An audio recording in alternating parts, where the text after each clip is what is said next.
ሻማር በጣም ደሃ ነህ። የምትፈቀር ሰው አይደለም።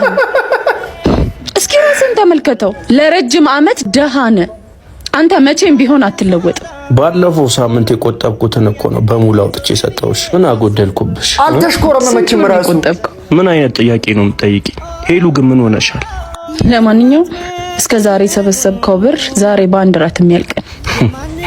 እሺ አንቺን ለመመለስ ምንድነው ማድረግ ያለብኝ? መጀመሪያ ገንዘብ ያዝ፣ ከዛም በጣም ሀብታሙ ያኔ እኔት እንደምታገኝኝ ታውቃለህ። ከዛ ግን አጠገቤ እንኳን ብትደርስ ፈጣሪ እንኳን ይቅር አይልህም። አልተሽኮረመመችም። ራሱ ሻማር ደሃ ነህ። ለነገሩ ልክ ናት። ህይወት በሁሉም ደሃ ላይ ትበረታለች። ስማ ጓደኛዬ፣ ሁሉም አስመሳይ ነው። ስታጣ ሁሉም ይከዱሃል። አጠገብክ የነበሩት ሁሉ ይሸሹሃል። ገባህ? ከሌለ በቃ የለም፣ ማንም አይፈልግህም። ትደብራቸዋለህ፣ ይንቁሃል።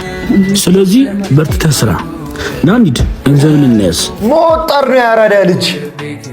ደሃ ሆኖ መወለድ ምናምን ወንጀል አይደለም። እሺ ወንጀል ሆኖ ምን እንደሆነ ታውቃለህ? ደሃ ሆኖ መሞት ነው። ምክንያቱም አልሰራህም ማለት ነው። ወግመህ ስራ፣ ሀብቱ ይመጣል።